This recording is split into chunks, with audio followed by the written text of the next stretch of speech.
Hoje nós vamos conhecer a história de empreendedorismo de Ronaldo Tuchnis, que está há quase 30 anos fabricando móveis modernos para escritórios. Ele é arquiteto, da arquitetura passou para o empreendedorismo, criou essa fábrica que está aqui no Paraná e tem postos de vendas no Paraná e em São Paulo e também atende outros estados do Brasil. E conta pra gente essa história. Ronaldo, vamos começar para entender e para passar o exemplo para quem quer ser empreendedor também. Você era arquiteto em São Paulo, arquiteto bem sucedido, mas levou um tranco lá com os planos econômicos na década de 80. Chegou a quebrar? Olha, eu quebrei mesmo. Quebrei a ponto de voltar a morar na casa dos meus pais. Fui com a minha mulher e disse, olha, acabou o dinheiro. Muitos anos? Olha, isso foi em 78, mais ou menos, e naquele momento a economia... eu cresci em São Paulo, e em São Paulo, quando eu tinha cerca de 10 anos, São Paulo tinha 2 milhões de habitantes. Quando eu tinha 20, ele já tinha mais de 10. Imagina o que significou isso de dinheiro rolando na cidade, era uma coisa assim fantástica. Você pegou então primeiro um período áureo e depois é que veio a crise. Extremamente áureo. Né? Depois no final dos anos 70, né, aí a crise pegou. Aí acabou o milagre econômico, era baseado em grandes empréstimos, e começou a chamada década perdida. E só em 85, em 81 eu vim para Curitiba, já procurando trabalho, fui trabalhar com o grupo da C&A Modas, né, mas eu tinha quebrado totalmente. Foi uma experiência... Quantos anos você passou de dificuldades? Olha, eu passei uns 3, 4 anos apertado, mas aí depois fui trabalhar como executivo da C&A Modas e finalmente aprendi alguma coisa diferente. Porque enquanto arquiteto, enquanto eu cresci meu escritório, na faculdade de arquitetura nunca se falava em dinheiro, nunca se falava em administração, nunca se falava em negócio. E a arquitetura também é um negócio. Ter um escritório de arquitetura é um negócio. O arquiteto se imagina um artista, alguém que está lá fazendo as suas casas, as suas coisas bonitas, mas se ele não souber estruturar o dinheiro, não souber estruturar o seu escritório, não tiver lucro, não administrar o lucro corretamente, ele quebra, como eu quebrei. Então, Ronaldo, você mostra um problema muito sério que infelizmente persiste, porque os cursos são destinados a transformar as pessoas em trabalhadoras para um patrão e não para serem empreendedoras, o que é um caminho que em países desenvolvidos é mais comum, inclusive. Falta isso na universidade? Visão financeira, visão administrativa, para qualquer curso? Olha, seria demais eu falar sobre todos os cursos de hoje em dia. Provavelmente, hoje se fala muito, na federação se fala muito sobre empreendedorismo, Federação das Indústrias, e se procura levar isso para as escolas. Então, acredito que se fale muito mais. O próprio SESI hoje já cria no 2º grau, já cria empreendedores, já se fala sobre empreendedorismo aí. No meu tempo isso não acontecia. E eu acredito que no tempo da maioria daqueles que têm mais do que 30 anos não aconteceu. E você teve que aprender então fazendo. Fazendo. Como é que foi a tua oportunidade para virar empreendedor? Você viu alguma oportunidade de mercado? Como é que foi essa mudança na tua vida? Bom, primeiro nos anos 80, então, como eu disse, a situação estava parada, mas o grupo C&A Modas estava entrando no país e precisava de alguém que fizesse produtos para eles. Isso principalmente a partir de 86. Eu abri minha empresa em 85, comecei a trabalhar com eles, reformando alguns móveis, mas em 86 teve o grande plano cruzado do Sarney. E esse plano de congelamento, ele no início criou uma demanda gigantesca por todo tipo de bem. Em compensação, poucos meses depois, não havia mais matéria-prima. Então começou a criar uma inflação escondida no dólar, mas quem tivesse matéria-prima, quem tivesse acesso, quem conseguisse algum negócio, tinha possibilidades de êxito muito grandes, e foi o meu caso. Eu consegui no começo fazer móveis de escritório, móveis de cantina, móveis de fast food para o grupo da C&A Modas e com bastante sucesso. Uma das coisas importantes é que eu, como arquiteto, já entendi o que era qualidade. Mesmo com pequeno, a empresa começou com apenas 6 funcionários, mas eu sabia que aquilo que eu tivesse que fazer teria que ser de primeiro mundo. Com 6 você tem um diferencial competitivo importante, então isso é interessante retratar, que você não é simplesmente um fabricante de móveis e por isso você tem sido premiado seguidamente. Na verdade, você era um arquiteto que gostava muito daquilo que fazia. Exato. E tinha um potencial criativo e isso tem um diferencial para a sua fábrica. Não é qualquer fábrica que tem essa capacidade a partir do próprio dono da empresa. É verdade. Eu até brinco, digo que eu sou um arquiteto que deu errado, não sou um marceneiro que deu certo. Então, Mas ter dado errado foi a tua salvação como empreendedor. Sem dúvida, porque essa noção do design, a forma de pensar do arquiteto e do designer é diferente. A gente pensa de trás para diante. Ou seja, a gente pensa primeiro no sonho, naquilo que a gente imagina que deva acontecer. E daí a gente vem construindo para que a coisa chegue lá. Então isso é muito interessante. Isso, no caso do empreendedor, ajuda muito. Você tem um sonho, você sabe onde você quer chegar e você vai trabalhando. Provavelmente você não chega onde você sonhou, você chega num outro sonho. Mas você continua sempre colocando lá na frente o teu alvo e de uma forma completa, de uma forma estruturada. E não vai fazendo aos pedacinhos de um jeito ou de outro para ver como é que a coisa vai ficar. Você não acredita tanto em plano? Claro, reconhece a importância, mas você acha que o mais importante é a ação. Começar para valer desde que a pessoa já tenha descoberto qual é o seu rumo. Fazer foi fundamental. Quanto tempo você levou fazendo para começar a ter retorno? Olha, pelo menos 2 anos. No mínimo 2 anos, de 2 anos para frente. Mas uma das coisas que você falou é verdade. A gente tem que... E mesmo hoje, isso continua valendo hoje. Cada vez que eu tenho uma ideia, ao invés de tentar esperar, construir a ideia completamente, planejar, fazer, desenhar, montar, tudo no abstrato, aí a gente vai direto. Tem uma ideia, experimenta. Ela já dá errado de cara. A gente volta e trabalha de novo. Aí ela dá errado de novo. Aí você vai por sucessivas tentativas e erro, vai chegando e aprimorando o desenho. Né? E essa é a grande vantagem do design sobre a arquitetura. A arquitetura, para você ver se deu errado, você passa 1 ano, 2 anos, constrói e está aquele monstro feito. É só no próximo monstro que você melhora um pouco. Né? Aí espero que não seja mais tão monstro, que seja melhor. E você vai aprendendo com o fazer. Mas quando você pode fazer rapidamente, mexer e ter uma equipe que trabalhe contigo, olha, é outra coisa. Bom, então aí é ter descoberto o rumo, começar a fazer, mas tem que ter também uma reserva, você falou em 2 anos. Se a pessoa imaginar que em 6 meses ela vai ter dinheiro já do negócio, é bem provável que vai ter problemas. Então. Quando a gente fala sobre empreendedorismo, a gente costuma falar no Vale da Morte. E o Vale da Morte é aquele momento que você teve uma ótima ideia, você está trabalhando com a tua ideia, você começa, você conta para os teus amigos, você conta para as outras pessoas, todo mundo diz, puxa, mas que genial, vai em frente, toque. E você tem alguns recursos, aí você vai e manda bala, começa a trabalhar, começa a fazer, e os teus recursos, apesar da ideia ser boa, você ainda não começou a vender. Ou aí você ainda tem alguns recursos, aí você começa a vender. Mesmo quando você está vendendo, ainda você está injetando mais dinheiro do que você está tendo de retorno. E esse tempo tem que ser sustentado de alguma forma. Até para ver se deu certo ou deu errado. E você ainda por cima tem que ter a reserva para se der errado. Porque provavelmente há uma grande chance de não dar certo. Você tem que acreditar muito que vai dar certo, trabalhar para que dê certo. Mas se não der certo, você não pode morrer. Você tem que continuar sobrevivendo. Então você tem que ter um certo jogo de cintura para que as coisas possam dar certo para frente. Você começou fazendo o móvel de escritório padrão ou você já começou a diferenciar no começo da empresa? Olha, nós nem começamos diretamente com móvel de escritório. Nós começamos fazendo móveis de cantina, expositores para C&A Modas, móveis de fast food.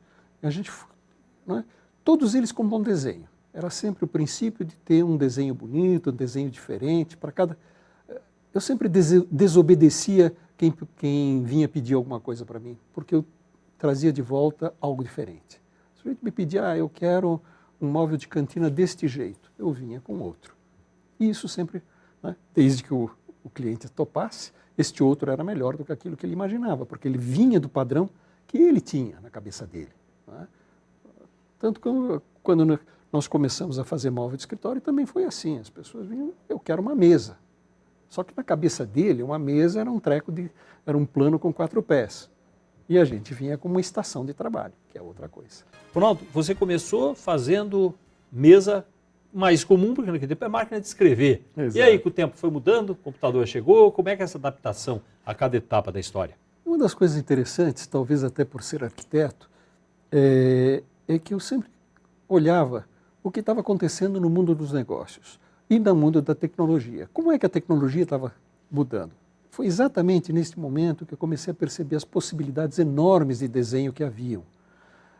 Quando o computador chegou, quer dizer, quando eu comecei, nós fazíamos móveis para máquina de escrever, móveis para fax, né? E a mesinha bem padrão, aquela coisa assim. E de repente apareceu o computador, apareceu o PC. Né? O PC aparece, começam a aparecer os primeiros problemas de ler. Eu disse, puxa vida, mas como é que a gente pode resolver isso? Fui estudar, consegui desenvolver móveis diferentes para isso, que hoje são bastante comuns. Mas a cada momento eu fui tentando entender o que significava a tecnologia, né, o avanço da tecnologia e o quanto esse avanço da tecnologia mudava a forma de trabalhar. Porque não bastava dizer, eu vou criar um móvel para um computador.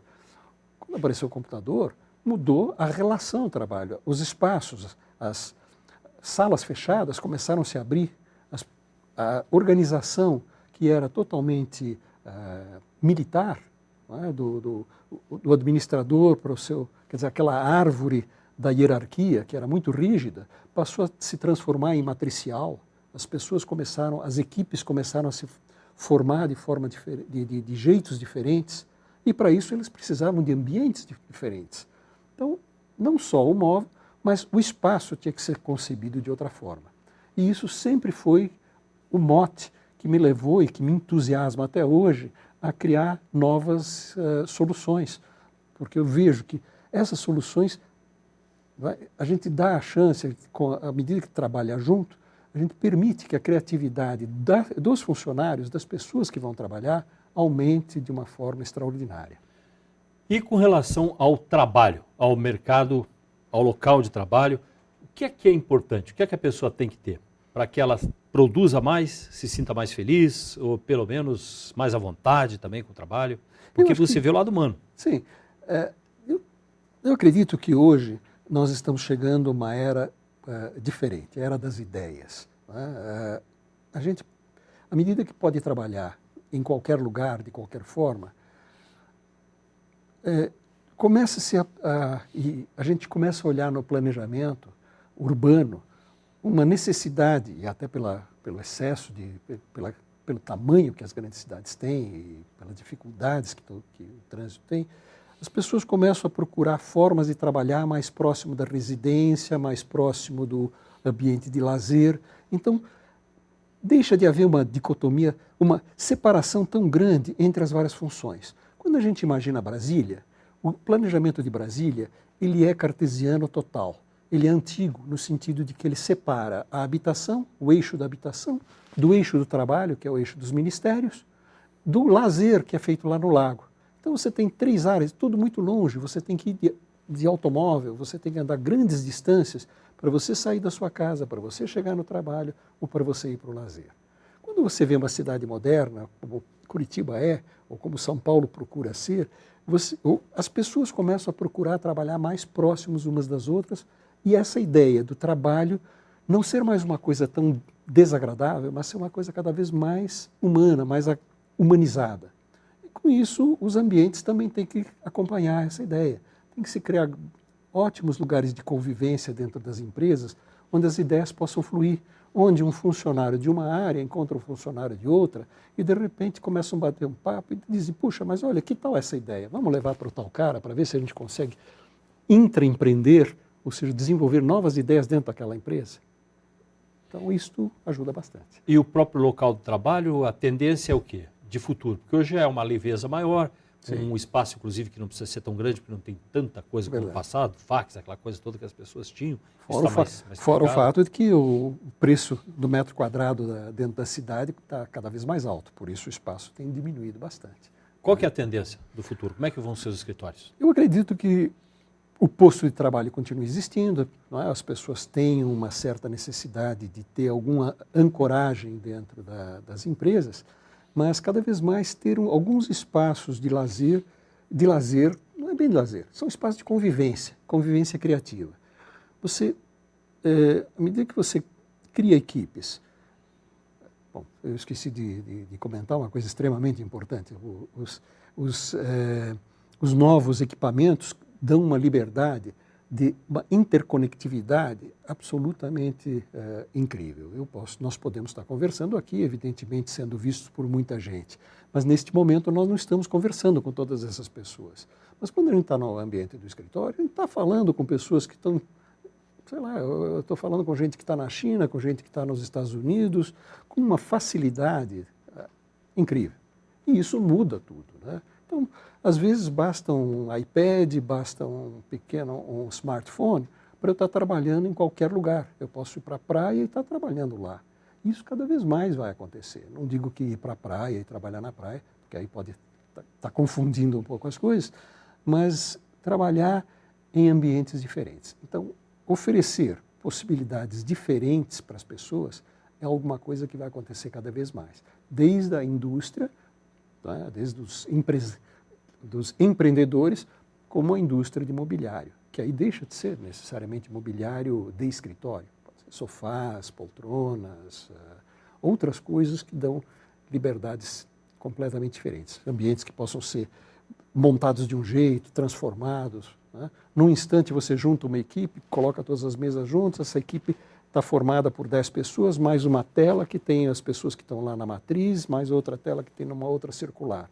Então você está trabalhando aquele grupinho com outro grupinho. Imagina as possibilidades enormes que você tem que ter de mobiliário para poder atender essa riqueza de possibilidades, né? A ergonomia, as coisas feitas do tamanho do ser humano para que ele fique confortável, a beleza, que é importante também, como a pessoa vai sentir com esse local, a funcionalidade, são aí os 3 principais pontos a seguir? São, e tem mais um que hoje em dia tem sido olhado, que é o que a gente chama de usabilidade. Usabilidade porque a ergonomia é a capacidade de adaptação do móvel às pessoas e não da pessoa ao móvel, né?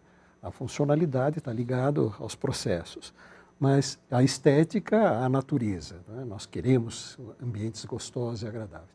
Mas há uma coisa que é muito estranha. Se eu te der um celular BlackBerry e ao mesmo tempo um iPhone e um telefone um pouco mais antigo, você vai ficar tonto, você vai se atrapalhar com o uso. 3 controles remotos, né, de televisões diferentes. Onde é o mute? Onde é que eu desligo?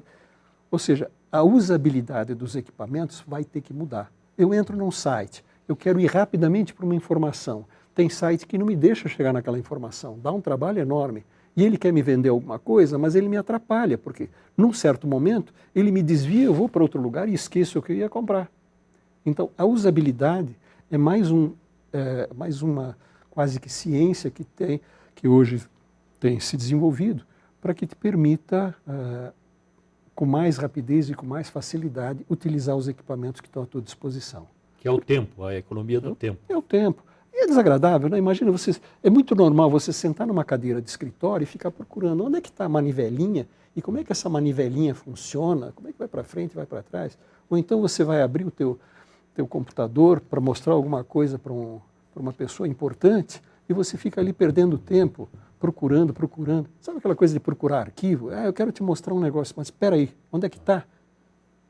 Isso tudo vai mudar e vai ter que mudar, né? A usabilidade isso foi uma das coisas geniais já do iPhone, né? A usabilidade do iPhone é muito grande, mas ainda tem que melhorar muito. Ronaldo, parabéns aí pela história. Muito obrigado pela presença com a gente aqui. Eu que agradeço a oportunidade de conversar contigo. Muito obrigado. Você pode mandar sugestões através do nosso portal. Encontre inclusive lá também as entrevistas anteriores, que é o jws.com.br.